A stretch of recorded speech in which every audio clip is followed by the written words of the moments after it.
മക്കളെ, അപ്പൊ നമ്മുടെ എക്സാം ഡേറ്റ് ഇതാ ഇങ്ങ് എത്തിപ്പോയിട്ടുണ്ട്. അപ്പൊ നമുക്കറിയാം EVSന്റെ എക്സാം ഏറ്റവും അവസാനത്തേക്കാണെങ്കിൽ നമുക്ക് അതിന് മുന്നോടിയായിട്ട് കുറേ ചോദ്യങ്ങൾ നമുക്കൊന്ന് ചെയ്ത് പഠിക്കണം. അപ്പൊ മുകളിൽ നിങ്ങൾക്ക് ഒരു മാച്ച് ദ ഫോളോയിങ് എന്ന് പറഞ്ഞിട്ട് കുറച്ച് ക്വസ്റ്റ്യൻസ് കാണാനായിട്ട് പറ്റും. അത് നമുക്ക് ജസ്റ്റ് ഒന്ന് മാച്ച് ചെയ്ത് നോക്കിയാലോ? അപ്പൊ ഒന്നാമത്തെ സെറ്റിലും രണ്ടാമത്തെ സെറ്റിലും കുറേ കാര്യങ്ങൾ ഇവിടെ പറഞ്ഞിട്ടുണ്ട്. അവരെ നമുക്ക് അനുയോജ്യമായ രീതിയിൽ ഒന്ന് വരച്ചു ചേർക്കാം അല്ലെ. ഏറ്റവും ആദ്യം റോക്കറ്റ് കൊടുത്തിട്ടുണ്ട്. ഈ റോക്കറ്റ് എന്ന് പറയുന്നത് എന്താണ്? യെസ്, ആർട്ടിഫിഷ്യൽ സാറ്റലൈറ്റ് കൊണ്ടുപോകാനായിട്ട് നമ്മളെ സഹായിക്കുന്നതാണ് നമ്മുടെ റോക്കറ്റ് എന്ന് പറയുന്നത്.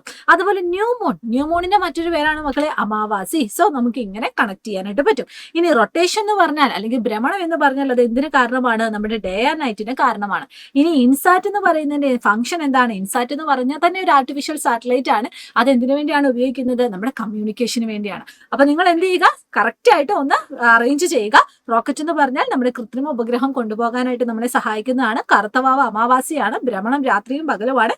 ഇൻസാറ്റ് എന്ന് പറഞ്ഞാൽ വാർത്താവിനിമയമാണ്. അപ്പൊ ഇതുപോലുള്ള ക്വസ്റ്റ്യൻസ് ഒക്കെ നമ്മുടെ യൂട്യൂബ് ചാനൽ നിങ്ങൾക്കായിട്ട് റെഡിയാണ്. അതിന്റെ കൂടെ തന്നെ നിങ്ങൾക്ക് ക്രിസ്മസ് എക്സാം കഴിഞ്ഞിട്ട് നമ്മുടെ ആനുവൽ എക്സാമിന് വേണ്ടി നമ്മളിത് സ്പെഷ്യൽ റിവിഷൻ ബാച്ച് ആരംഭിച്ചിട്ടുണ്ട്. നമ്മുടെ സ്വന്തം പ്രാണ എൻ ഗെയിം ബാച്ച്. ആ ഒരു ബാച്ചിന്റെ കാര്യം നിങ്ങളുടെ ഓർമ്മയിൽ ഉണ്ടാവുക. നിങ്ങളുടെ ഫ്രണ്ട്സിനോടൊക്കെ പറയുക. അടിപൊളിയായിട്ട് ജോയിൻ ചെയ്യുക. അപ്പൊ എല്ലാവർക്കും ഓൾ ദി വെരി ബെസ്റ്റ്.